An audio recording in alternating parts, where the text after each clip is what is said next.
Remember last Sunday I showed you how I make these paper beads? Video linked below in case you missed it. But then I ended up not using them for the dangle I made. And I promised you I would show you when I make a dangle with these. So that's what I'll be doing today. And the journal that I will be making the dangle for is this one, which I have recently given a makeover. You can find that video linked below as well. So this was my TN, which desperately needed some love, which I haven't worked in like in about 2 years. And this will get a dangle.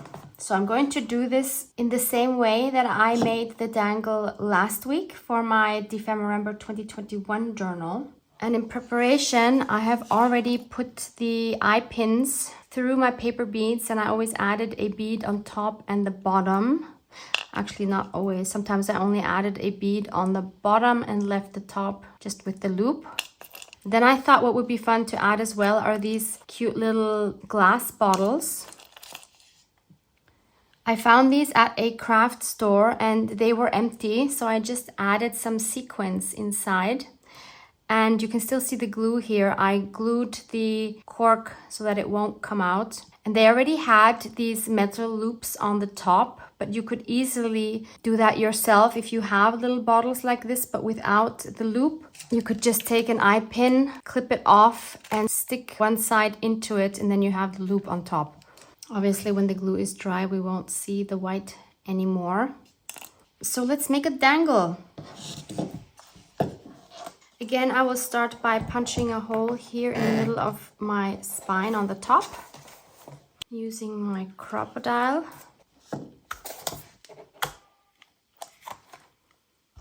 Then I'll add a golden eyelet. Or should I add one of the big ones? That could be fun as well. What do we take? Do we take gold? Oops. Or bronze? It's totally off center, I'm just realizing. In that case, maybe I'll just take a small one and hope that you won't see as much that it's totally off center.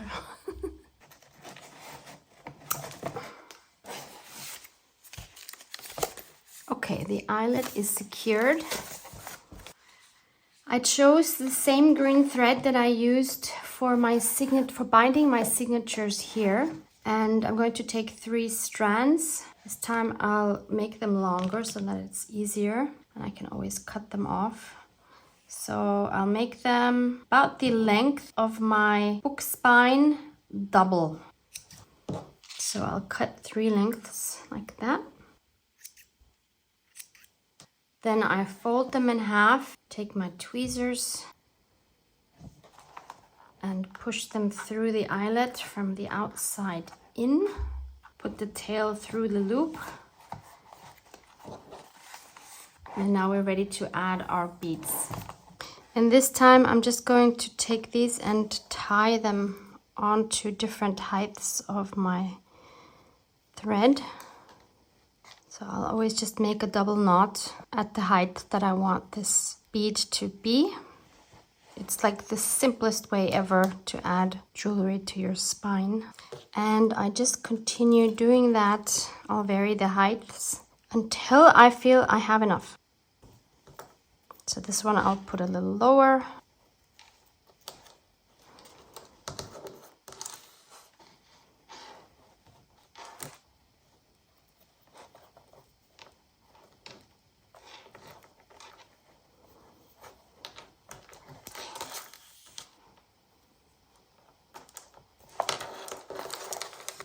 Now they all have one dangle, and we can of course continue to add more.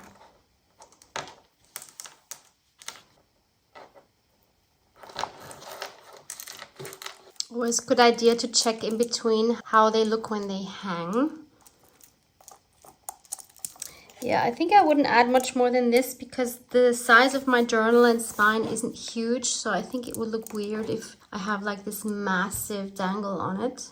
And this time I'm going to cut off the ends. So always below my last charm.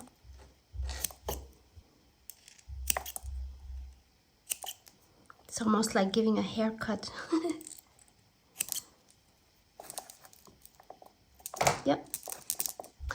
all done. That took me like 2 minutes. Now we have a fun dangle. And with this new makeover, I actually feel inspired to work on a couple more pages in this journal. We can always flip this on top so it's not in the way when we open the book. How about this one right here? So I have this basket here with some die cuts and negatives of the die cuts, things like that. And it's kind of getting full, so I should probably use some of these.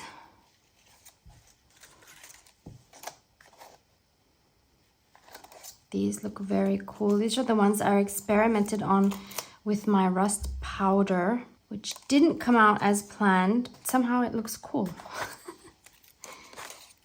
So those are maybe an option. Same thing with this leaf.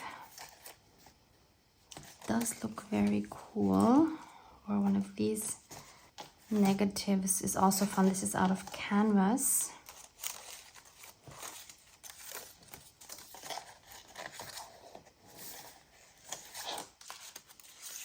Ooh, I like this one, but not in white. I'll have to do something with that, and I'll think about what I could put in these circles. Maybe you remember my Keeper of Memories book, and recently I made this coin envelope in the back here, which has a very special letter inside. So I showed you how I made this envelope out of packaging, fabric, and paper scraps recently, and I will also link this video for you below. And you see I have this transparency here with my parents on it, and I still have these images left on that transparency from which I cut this. So wouldn't it be cool to use this transparency now under these holes? I used this 1.5 inch circle punch to punch these holes. So now I can use the same circle punch, or actually, no, that's not a good idea. I should use one that's a little bit bigger. I guess I could either use the same circle punch and then glue those onto a separate piece of paper and then put this on top. Or what would probably be easier is to not use the circle punch, but to just cut squares out that I can glue behind these circles. So let's take this one, for example. Oh, how cute is that in the circle? So I need to cut it a little smaller, obviously, than my strip. So this is an overhead transparency, which you can find online. It's made for printing with inkjet printer. You just need to pay attention to which side you're printing on, because there's only one side that will work. But I printed this at home.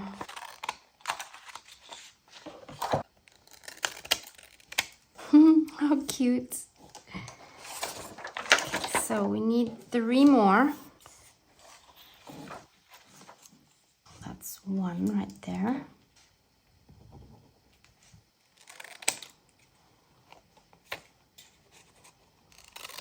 And then I'll do these 2. 1 and 2. I think my mom looked so cute.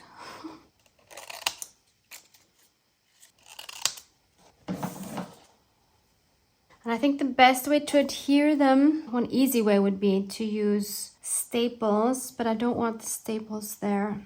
I'm going to try to adhere it with double-sided tape.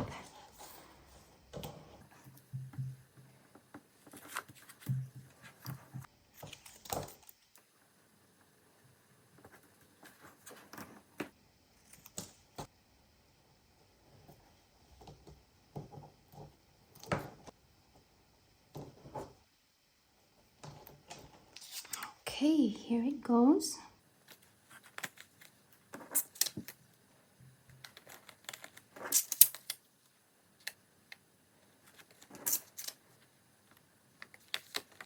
Oh no, you know what I should have done? I remember I said I didn't want this white. Oh no. Now these are on already. Now what do I do? I could, of course, try to peel them off again, but I don't want to. So instead, I'm going to try to cover these holes. I'm going to just take plain copy paper, punch out 4 holes.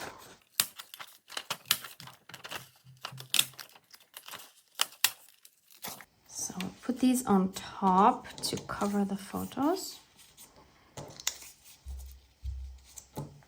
And then I want to use a stencil on top. This Tim Holtz one, which has the number THS051. And I just need to decide on the color, so something that will work well on this one. I recently got a new Distress Oxide color, which is this very yummy picked raspberry. Look at this. I think it's such a fun color. And to check if this will actually work on this page, I can go to my swatches. Again, if you have not swatched your ink pads or watercolors or acrylic paints, I highly recommend you do so. And you can use Louise Heinzel's fabulous swatch series to find out how to make these kind of swatches, which are so practical for so many projects. I don't know, that kind of seems like a lot. Maybe not for this project.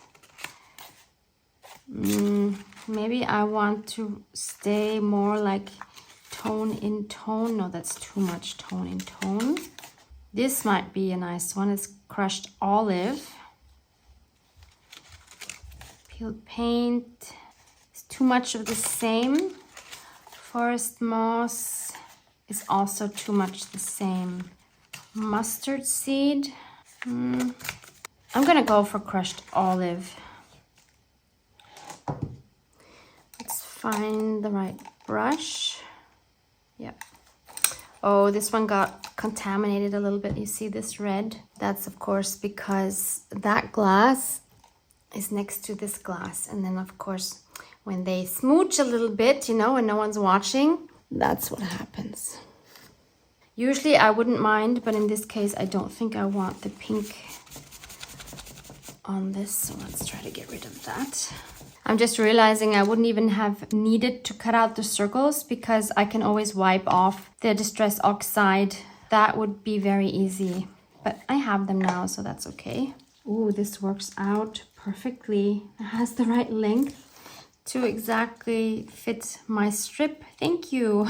That makes it so much easier.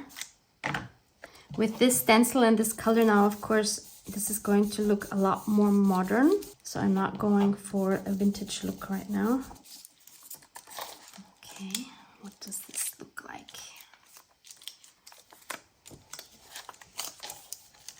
I think I like it. Definitely has a modern touch to it now. And of course, what I should have done is to stencil the complete circle and not go around it, because these, of course, make fabulous collage elements. I mean, I'm definitely still going to use them, but it would have been better if I would have stenciled the whole circle. But I want some text underneath the images. Maybe like a book page. Or maybe some music, because my dad loved classical music. Oh, but that's almost too harsh. You can't see the images well anymore. No, I don't think I like that. And if we take like a regular book text, oh, that works a lot better.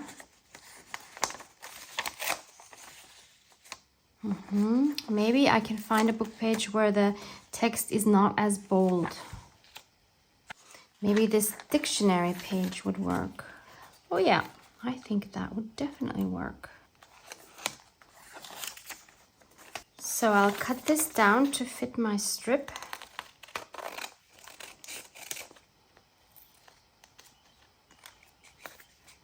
Then I'll glue that down on the edges.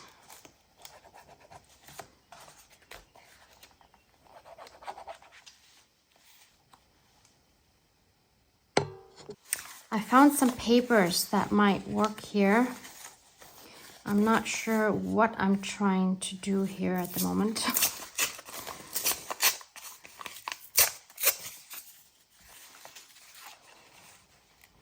I guess I'm just trying to create more interest. I love this paper. It's like a waxed paper that I found in a secondhand store.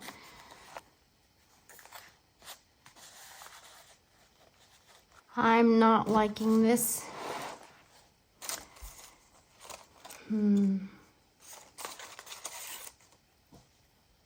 I do love this butterfly. Let's cut this in half. The die is a Tim Holtz die. It's from this one, which has a number 664409. I will link this for you below as well. And this butterfly is this one right here. So let's get rid of this.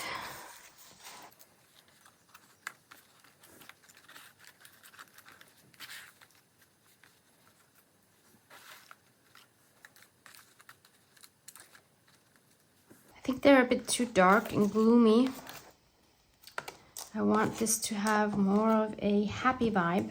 So let's try this one.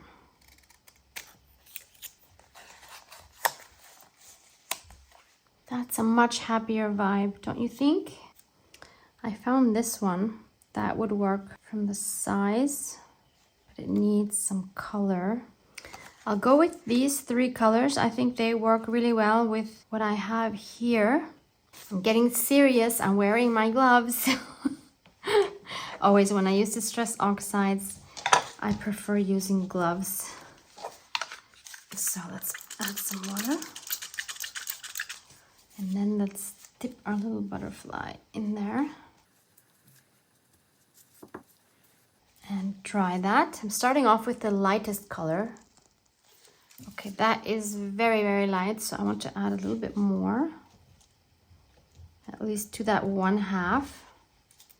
And since I have so much left, I'm going to add it to some of my die cut negatives as well.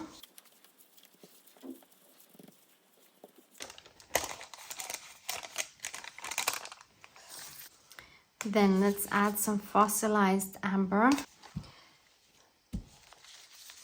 Such a beautiful, juicy color.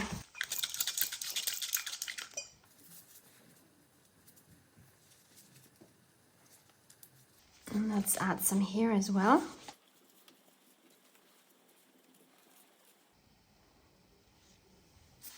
And this one as well, since I have some still left. And finally, let's add some Dusty Concord. Also a very juicy color.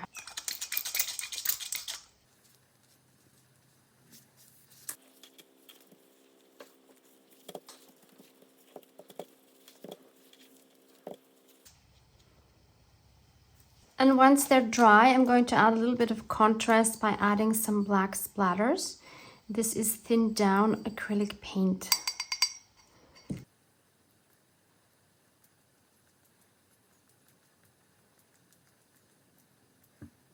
So these are ready for another project.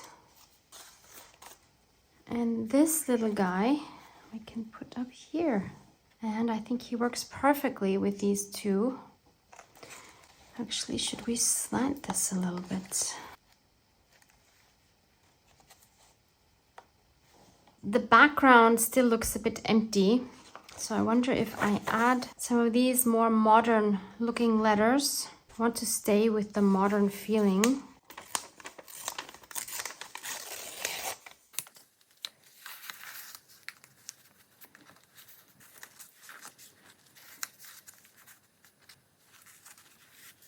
So I'm happy with the composition and everything, but the background still needs something, and I have an idea for that.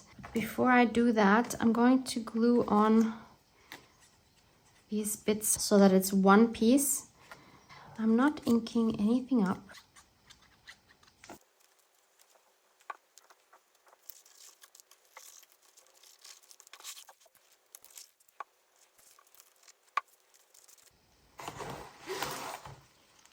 Okay, so now I can just lift this whole thing off. So for the background here, I'm going to add this stencil. I have a link for this, but I think it's sold out. But I will link it anyway, because at least this way you will see the name and the company, and hopefully you can find it somewhere else. I'm going to use Forest Moss because I don't want a very big contrast.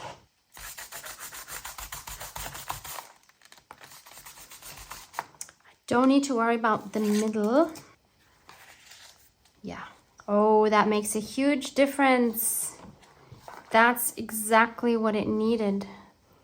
So now I can glue this on.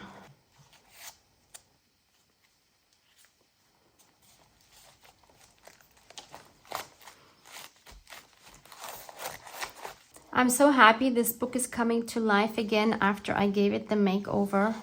I'll add a date here on the bottom. Just put the month, April 2023.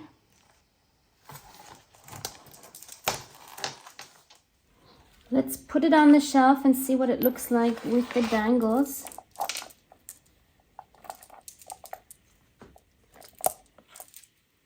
I like it. Thank you for hanging out with me today. Love you guys. Mwah, mwah.